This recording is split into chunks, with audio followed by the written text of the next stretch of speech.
Ya. Bien, vamos a comenzar primero explicando qué viene a ser el Sistema Nacional de Gestión de Riesgo de Desastres, cuyos componentes son dos. No sé si se percatan, pero en ese título,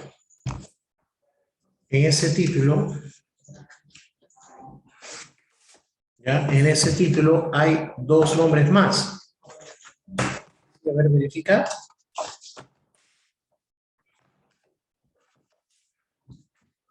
En ese título hay dos nombres más.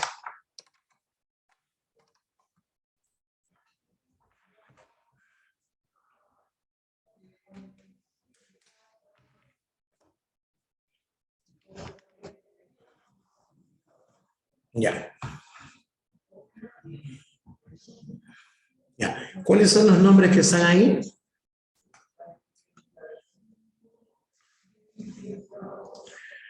Está el Centro Nacional de Estimación, Prevención y Reducción de Riesgo de Desastre.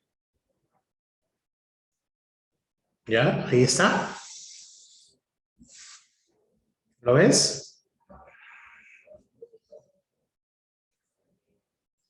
Y el otro es el Instituto Nacional de Defensa Civil. ¿Ya? Tenemos que recordar sus abreviaturas.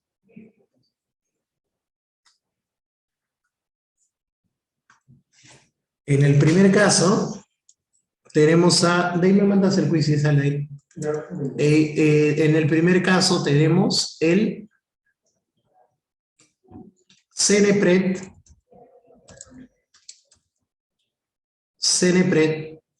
abreviatura del primero,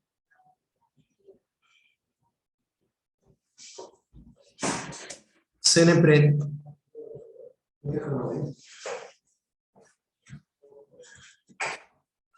un segundo, y el otro vendría a ser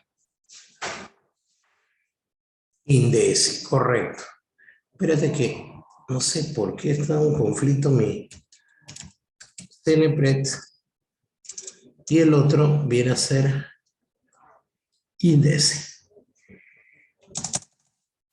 Esos serían los órganos ejecutores del Sistema Nacional de Gestión en Riesgo de Desastre. ¿Ya? Entonces, mira, lo primero que necesito que aprendas es, ¿ya? Lo primero que necesito que aprendas es que se llama Sistema Nacional de Gestión de Riesgo de Desastres. ¿Listo? Ya. Ahora, te cuento, antes de ser SINAGERT, tenía otro nombre, pero por el terremoto de Pisco, ya perdió esa característica. ¿De qué estamos hablando? ¿De qué estamos hablando? De que antes de ser SINAGERT se llamaba, no sé si alguna vez has escuchado esto, SINADECI. Claro, SINADECI. SINADECI desaparece y aparece el SINAGERT. Obviamente, como todo en la vida, el Estado busca escudarse, ¿no? Busca evitar alguna responsabilidad, ¿ya? Y para eso dice, bueno, la culpabilidad, la poca prevención, la poca respuesta ante el desastre de Pisco es responsabilidad de SINADECI. Entonces, ¿qué hicieron? Como siempre hacen, se elimina SINADECI, ¿ya? Y aparece ¿quién? SINAGERT. Claro, aparece SINAGERT. Y antes del SINADECI, antes del Sistema Nacional de Defensa Civil, era a secas Defensa Civil, nada más. Defensa Civil. Tarea de todos. ¿Ya? Muy bien. Entonces quiero que me ayudes aquí. Quiero que me ayudes aquí y me digas, ¿ya? ¿Cuáles son los entes ejecutores o brazos ejecutores del SINAGER? Son CENEPRED e INDECI. CENEPRED e INDECI. Gracias, amigo. ¿Ya? CENEPRED, Centro Nacional de Estimación, Predicción y Reducción.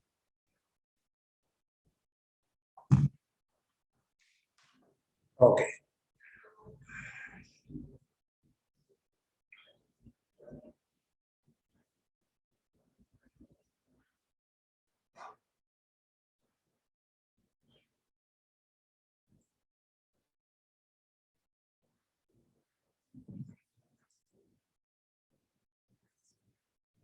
Ya. Ahí está. Un ratito, déjame mandarle este mensaje a Lair para que pueda.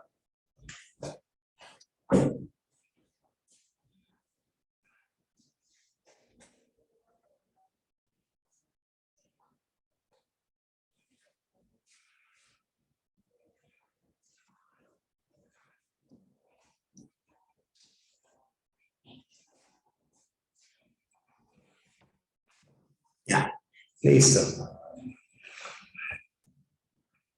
Vamos a continuar. ¿Nuestro país estará afecto a posibles desastres? ¿Sí o no? Correcto. ¿Y es porque estamos en dónde? En el cinturón de fuego del Pacífico. Entonces, siempre tiene que haber una entidad del Estado, repito, una entidad del Estado, que pues cumpla esas características de cuidarnos, de prevenirnos, de enseñarnos qué tenemos que hacer ante un desastre que es inevitable. Para eso, este cuadro lo es todo. O sea, prácticamente la clase está en este cuadro, chicos. Quiero que por favor lo admires y lo atiendas y recuerdes, yo te voy a enseñar un truquito, tranquilo. No te preocupes, te voy a enseñar un truquito. ¿Ya? Para que lo hagamos todo bien. En el lado izquierdo vas a tener las labores de ¿quién? De CENEPRED. Van a ser 4. Y mientras que en el lado derecho vas a tener la labor de INDECI, ambos órganos ejecutores del SINAGER. Ambos órganos ejecutores del SINAGER. ¿Ok? Correcto, correcto. Ambos órganos ejecutores del SINAGER. Pero ¿cuál es su diferencia? ¿En qué radica su diferencia? Te regalo esto.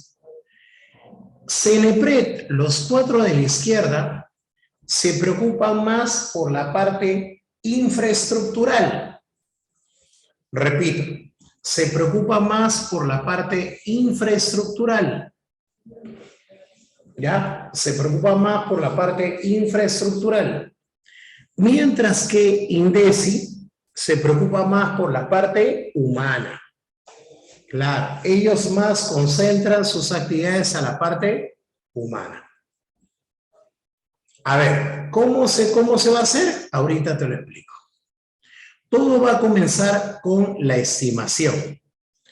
La estimación le dicen la parte prospectiva, justamente porque se va a hacer antes, mucho antes de cualquier desastre, y es más, mucho antes de cualquier riesgo. Claro, yo te voy a hacer una pregunta. A ver, contesta. Si un cerro se desliza, hay deslizamientos y huaicos provenientes de un cerro, pero ningún ser humano ni construcción salió afectado, solamente fue un desastre geográfico. Te pregunto, ¿habría riesgo ahí? Obvio que no, no habría riesgo humano.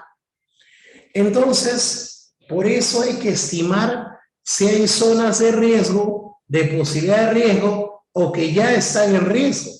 Por eso siempre empieza con la palabra estimación.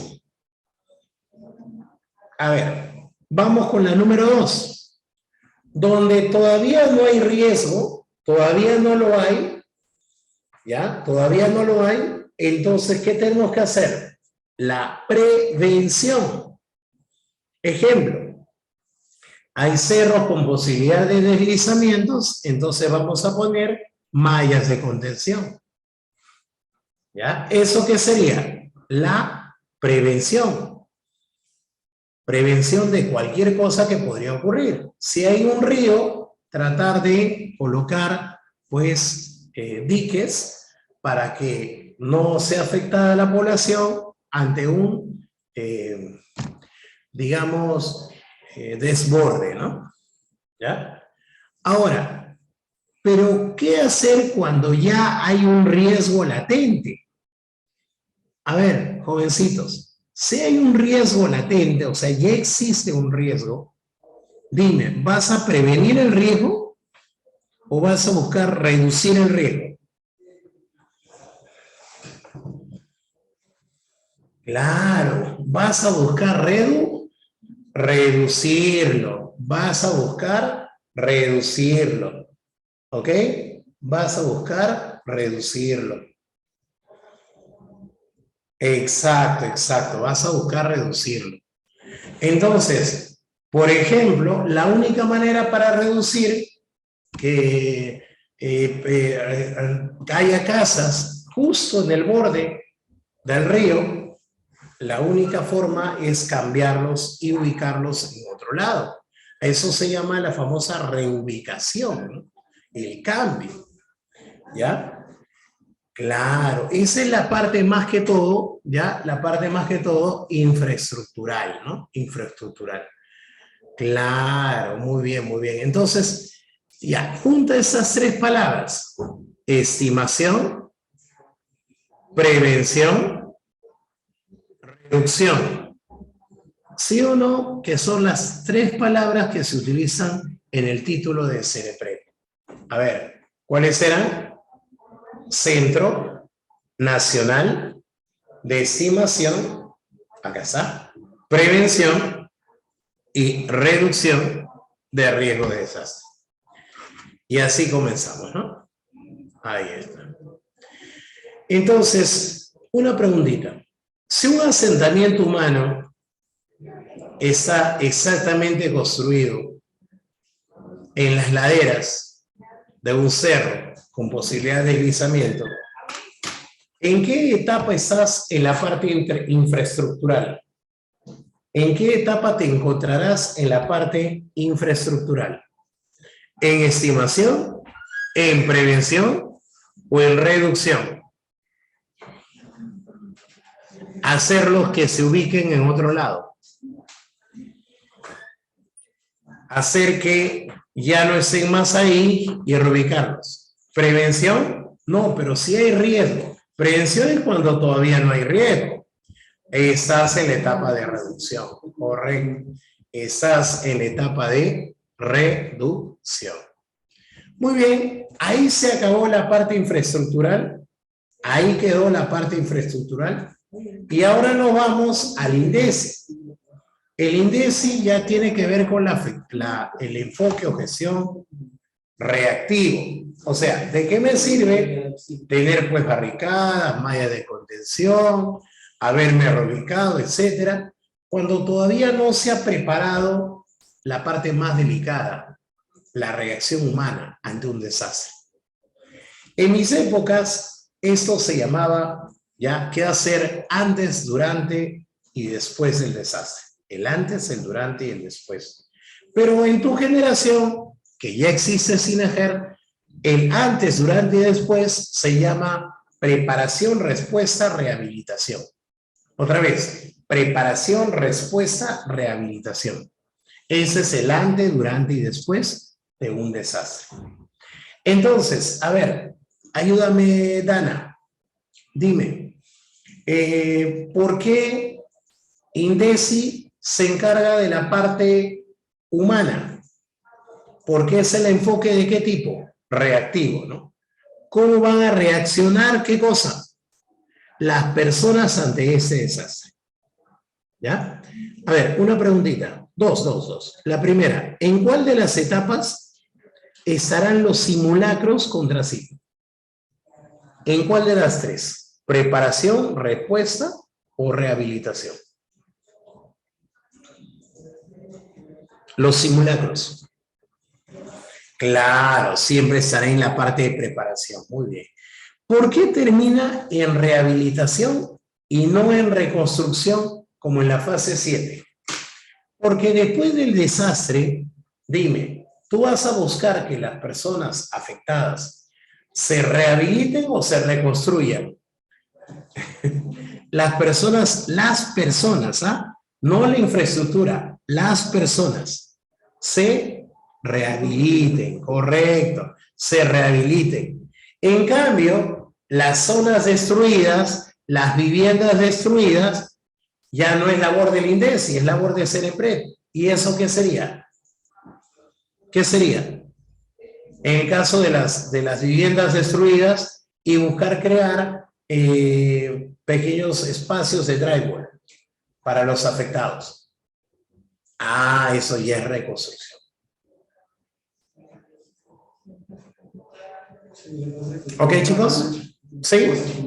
No te olvides, ¿ah? Preparación, respuesta, rehabilitación, INDECI, parte humana. Y de ahí terminas con reconstrucción y eso sería todo. ¿Ya? ¿Sí? ¿Hasta ahí tienes alguna pregunta? Bien. Empiezo. ¿Por qué te envían mensaje de texto a tu celular INDECI y no CENEPRED? Si los dos son brazos del SINAJAR. ¿Has leído alguna vez un mensaje INDECI? ¿Qué te dice? Ya, pero ¿qué te dice? Te quiero, te extraño. ¿Qué dice? ¿Qué dice ese mensaje?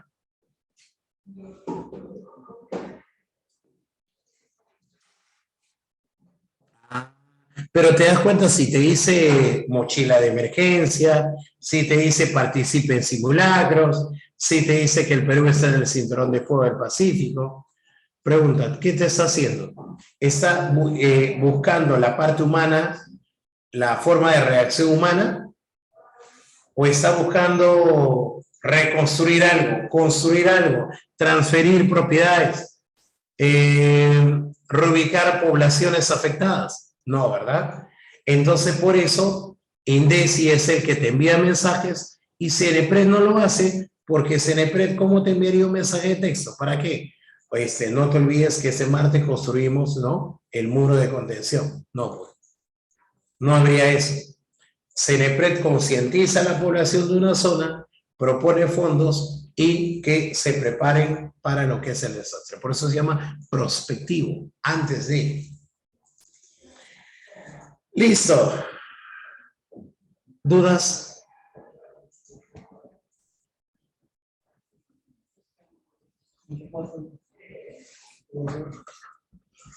¿Dudas? Ya. Entonces, si no hay duda, ya. Estimación es el primero. Estimación es buscar datos. Datos. Si hay población, si hay, si esa población está cerca de un río, de un bosque, eso es estimación.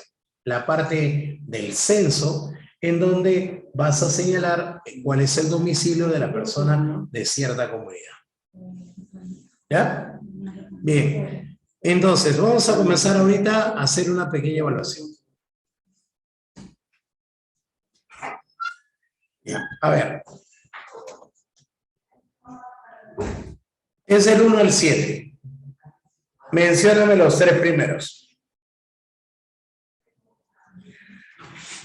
Es del 1 al 7. Mencióname los tres primeros. Correcto. ¿Y son labor de quién? CENEPRED. ¿Y acaso CENEPRED no significa lo mismo que acabas de escribir? Centro Nacional de Estimación, Prevención y Reducción. Claro. Una vez que ya llegaste a la reducción, te vas a la parte reactiva. porque lo que has hablado es la parte prospectiva y correctiva, pero ahora falta la parte reactiva. ¿Cómo van a reaccionar las personas? Eso ya no es CNPRED. ¿Quién es? ¿Quién es el que se va a encargar de eso? INDECI. Correcto. ¿Y cuáles son las 3 etapas de INDECI?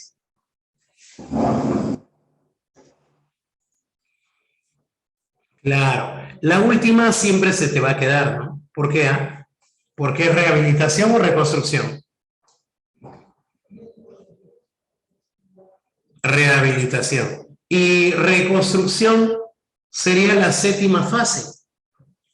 Esa 7ª fase es CNPRED. ¿Y por qué? La palabra reconstrucción más que todo está guiado en ¿qué? En la infraestructura. Por eso es que es la última. Y de nuevo empieza la estimación, porque recuerda que la explosión demográfica hace que las poblaciones se desplacen a diferentes lados del Perú. ¿Hasta ahí estamos, chicos? A ver, por favor. ¿Sí? Listo. Esto ya lo hemos visto.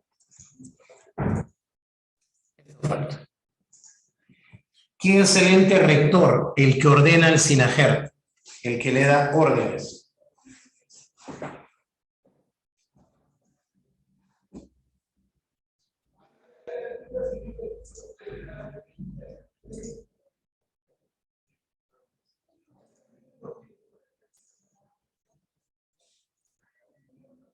Me dice que vaya a su salón. ¿A quién le creo? No sé, debe. Y tú dices, entra el mío. Tengo que decidir para ir. Decida para ir. Mi corazón está con Anaí. Ya, listo. ¿Quién es el ente rector entonces? La presidencia del Consejo de Ministros. Es el que va a elaborar el plan, la política, el Sistema Nacional de Información, el esquema institucional, la reconstrucción, todo ello, ¿verdad? Muy bien, muy bien. A ver, este es un cachito, este llover sobre mojado, prospectivo al inicio, ¿no? Prospectivo, ¿quién lo hace? CNPRED. ¿Qué cosa es? La estimación. ¿Interviene sobre algún riesgo? No hay riesgos todavía. ¿Ya? Listo, listo, listo, listo. ¿Qué medidas hay? Normas y regulaciones, planes de ordenamiento territorial, ¿ya? Etcétera. Después vamos a ¿cuál?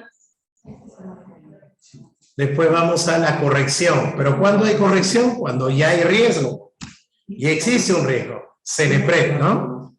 ¿Qué hacer? Reubicar las comunidades, reforzamiento de las construcciones. Ok. ¿Y la gestión reactiva? ¿Cómo sería la gestión reactiva? Conjunto de acciones y medidas designadas, enfrentar los desastres, ya sea por peligro inminente o por la materialización de riesgo. Ahí sí es concientización, ¿ya? ¿Y cómo habla con las personas para que estas personas realmente tomen en serio un simulacro de sismo? ¿No? Todo aquel que ha participado en un simulacro, a ver, confiésate, escribe, ¿lo han hecho de manera responsable y consciente?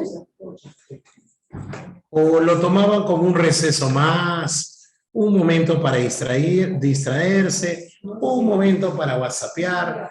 ¿Ves? ¿Te das cuenta? Algunos incluso se decían, no, ya me morí, me quedo acá. Ni me entiendes. Entonces, por eso el INDECI tiene una chamba más fuerte, porque tiene que entrar en la cabecita la reacción de los seres humanos, ¿no? La resiliencia, la capacidad de respuesta, la preparación para la respuesta, etc. Muy bien. El CNPRED, como ya sabes, la parte de estimación, prevención y reducción de riesgo. Y el INDECI, conforme el SINAGER, adscrito al Ministerio de Defensa. Ahorita vamos a hablar de eso. Bueno. Y bien, tenemos ahí los diferentes centros de operaciones, el COEN, el COR, el COER, y el COEL, ¿no? O sea, los centros de operaciones a nivel regional, a nivel nacional también y a nivel local. Bien, ahora sí, con eso terminamos, chicos, con eso terminamos para darle paso al de ahí. Las Fuerzas Armadas es la última parte del temita. Las Fuerzas Armadas y la Policía Nacional. Voy a hacer una pregunta de cultura general, ¿ya? ¿Quién vigila y controla las fronteras? ¿La Policía Nacional o las Fuerzas Armadas? De acuerdo a la Constitución Política. ¿Quién hace eso? ¿Las Fuerzas Armadas o la Policía Nacional? Y la respuesta es la Policía Nacional. Lo siento, chicos. En la Constitución Política, la policía es la que ¿ya? Vigila y controla las fronteras. Sí. Profe, ¿por qué? Está en la Constitución. Está en la Constitución. Saca la Constitución y coloca fronteras. Y te he puesto un yape de 10 soles que lo vas a encontrar. Lamentablemente muchos alumnitos en su cerebro son muy imaginativos, ¿no? Y eso es lo malo por estar jugando en red todos los días. Claro.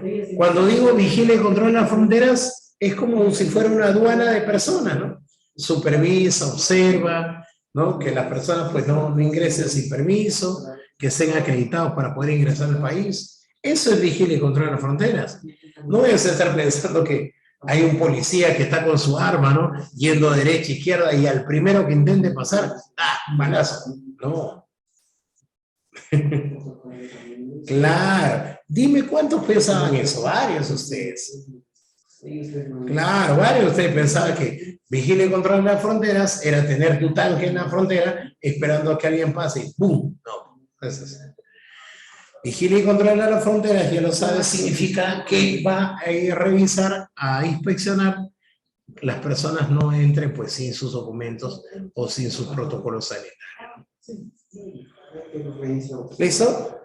Muy bien. A ver, entonces por el lado de la izquierda vamos a tener a las Fuerzas Armadas, Ejército, Marina y Aviación. Y en el lado derecho, la Policía Nacional. Ahora, ¿quién era, pregunta de otro tema, quién era el que supervisaba los deberes de la administración estatal?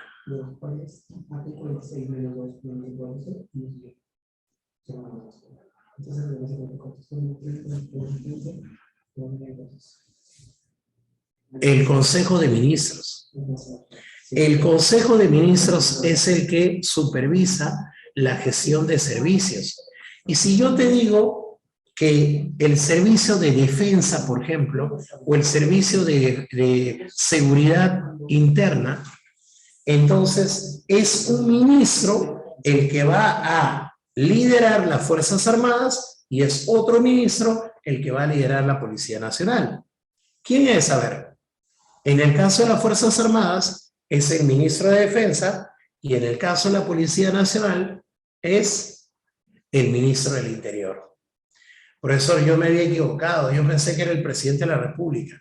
Recuerda, el presidente de la República es la máxima autoridad de todo el sistema de defensa.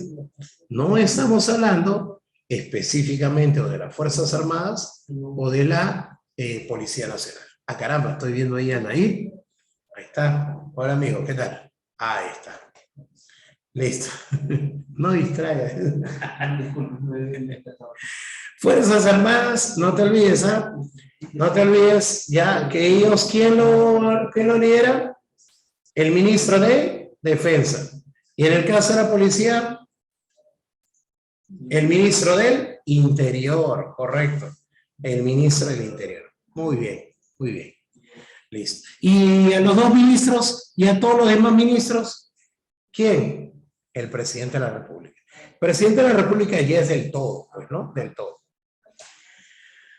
Continuamos. A ver. La izquierda es Fuerzas Armadas, la derecha es policía, ¿ya? La izquierda es Fuerzas Armadas, la derecha es policía. La izquierda tiene finalidad primordial la independencia y la protección de nuestro país, de su soberanía, la protección de la soberanía del Perú la integridad territorial, que no sea invadido ni nos haga una guerra exterior, ¿ya? El ejército del Perú controla, vigila el territorio, ¿no? La Marina de Guerra también igual, y lo que es el espacio aéreo, las fuerzas, ¿ya? La Fuerza Aérea, ¿ok? Pero eso es lo que es ante una invasión o una infracción de nuestra soberanía. Pero en la cuestión del orden interno ya es la Policía Nacional. Presta protección y ayuda a las personas y a la comunidad, garantiza el cumplimiento de las leyes y la seguridad del patrimonio público y privado, que no haya delincuencia, que no haya robos, hurtos de lo ajeno, y organiza el patrullaje integrado como parte de la seguridad ciudadana, un patrullaje en donde pues va a colaborar con quién.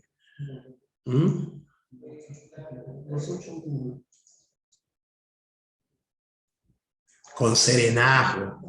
Claro, el Serenazgo y la policía van a ser colaborativos. Ok. Previene, investiga el combate a la delincuencia y vigila y controla las fronteras. Ahí vamos a hacer un ejemplo. ¿Qué pasaría si a un delincuente tú estás saliendo del salón y justo ves que un delincuente le roba un celular a una viejita? Te pregunto, ustedes como ciudadanos, estoy hablando con los mayores de 18, no con los menores de 16, menores de 18. Todos los que son mayores de 18, o sea, los ciudadanos, tienen la potestad de ¿qué? De arrestar. Claro, de arrestar. ¿Cómo se llama esa ley creada en el segundo gobierno de Alan García? La ley del arresto ciudadano.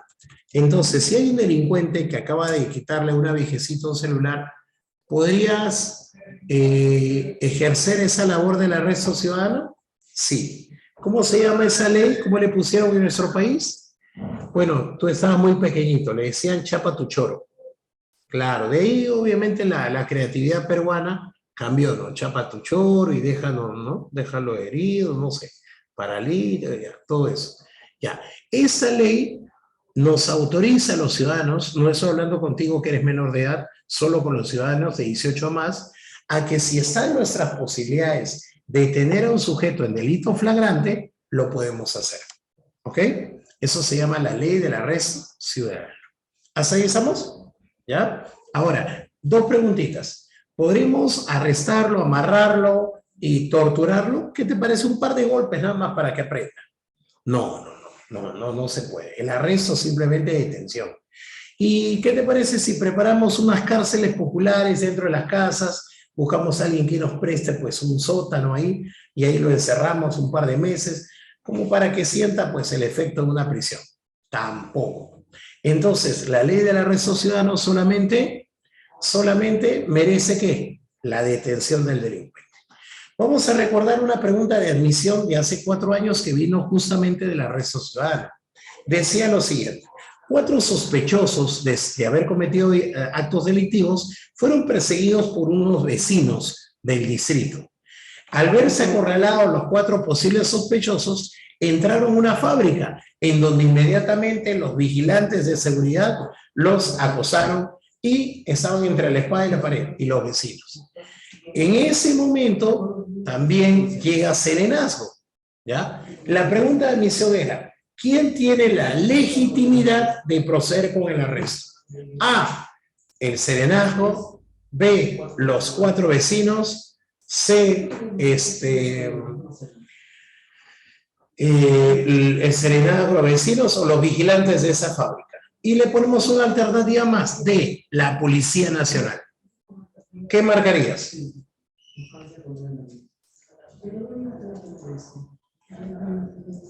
¿Qué marcarías?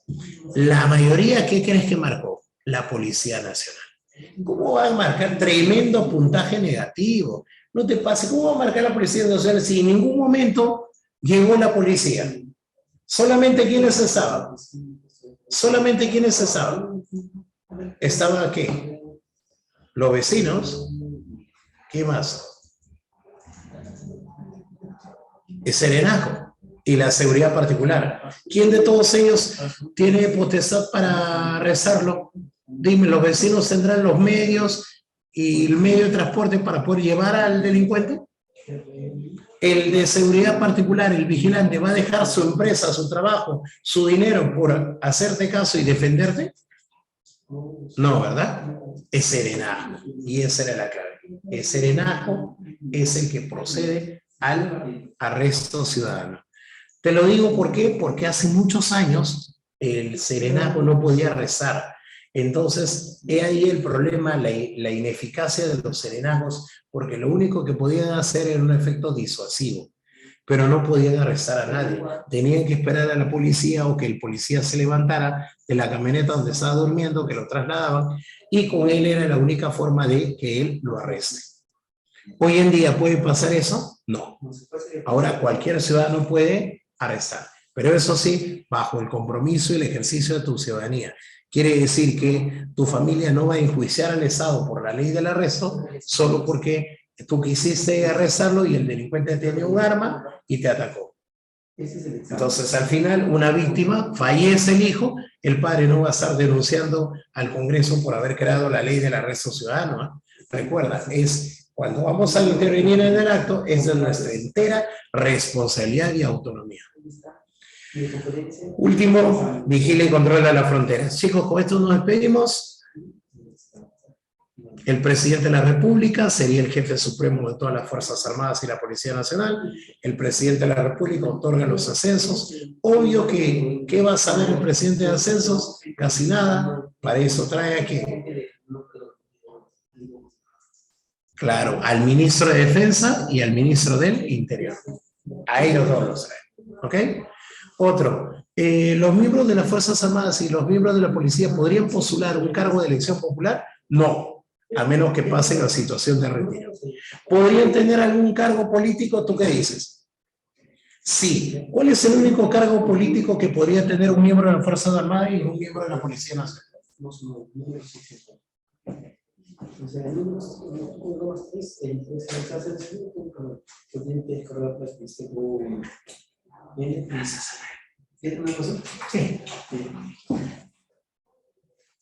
El ministro, ¿no? El ministro. Puede ser ya sea un ministro de Defensa o ministro del Interior.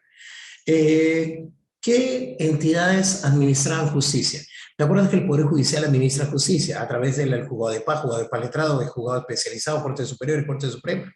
Pero habían excepciones. Habían 3 excepciones. ¿Cuáles eran las 3? La primera era, ¿te acuerdas? Era la parte arbitral. En un arbitraje no se mete el Poder Judicial. La segunda, en materia electoral. ¿Quién era la autoridad judicial? El Jurado Nacional de Elecciones. Lo aprendimos la semana pasada. Y el último, en materia policial o Fuerzas Armadas. Claro, ahí había un fuero militar y un fuero policial. Muy bien, las Fuerzas Armadas y la Policía Nacional pueden poseer y usar armas de guerra. Profe, yo quiero tener un arma para defenderme porque yo paro por la Brasil. Ya, pero eso sería de defensa, no de guerra. Claro, o sea, no vas a poder, no te permiten tener tu bazooka. Ya, por si acaso. El desarrollo económico y social del país en la defensa civil de acuerdo a ley. Claro. Y ahora vienen las palabras que resumen para mí todo este momento que ha podido terminar. Ahí está. Bien, saca tu separata, por favor, para dictarte las claves. Saca tu separata para dictarte las claves. A ver. Sí, ya la tienen. Ya, perfecto, ya la tienen.